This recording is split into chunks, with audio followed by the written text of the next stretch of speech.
Well, let's get the latest now from our special correspondent Gallagher Fenwick, who is in East Jerusalem. Gallagher, why don't we start by talking about the latest on the diplomatic efforts to bring about a ceasefire truce? What are you hearing?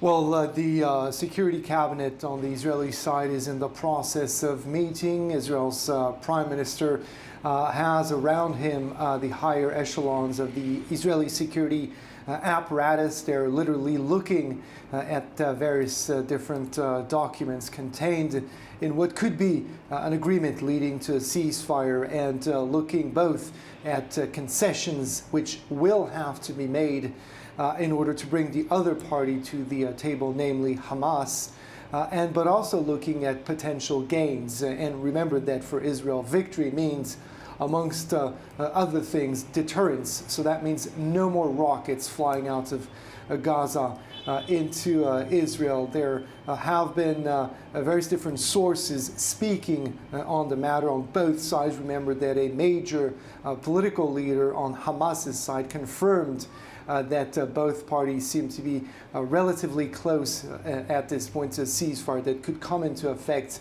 within the next 24 hours. But this, of course, is an incredibly fragile process. Meanwhile, major nations, in the sense that they're the most influential ones on this issue, are talking to each other. For instance, the U.S. President Joe Biden has exchanged and talked with his Egyptian counterparts, Abdel Fattah al-Sisi, the president of Egypt, whose country has been very active in mediating between Palestinians and Israelis. So a lot of last-minute activity, a massive push towards what will hopefully be a ceasefire. But again, the situation remains very tense, and this, of course, as I mentioned, is an incredibly fragile process.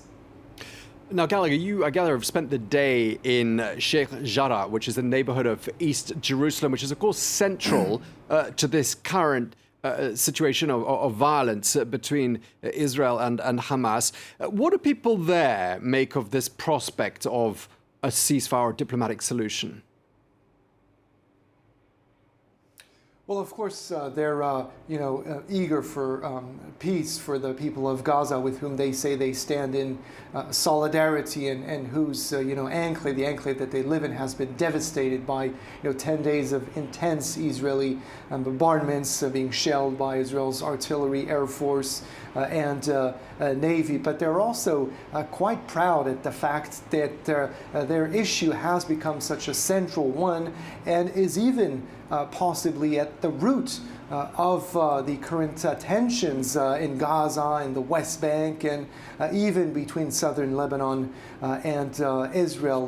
This tension is nothing new in this very strategically located neighborhood that is just steps away from Jerusalem's old city. There has always been a tension, but the couple dozens of families who run the risk of being evicted, expelled out of their homes, have been mobilized for quite some time, and are hopeful that this latest round, these latest events, will give them momentum and result in favorable circumstances. But they're also keenly aware that the link between the situation in Gaza and that process and their own fate is a weak one, given that their situation will likely be dealt with by Israel's Supreme Court. Remember that trial was supposed to get underway, but when the troubles began and escalated, the Israeli Prime Minister Benjamin Netanyahu pleaded with the Supreme Court that it postpone the decision concerning those families. So that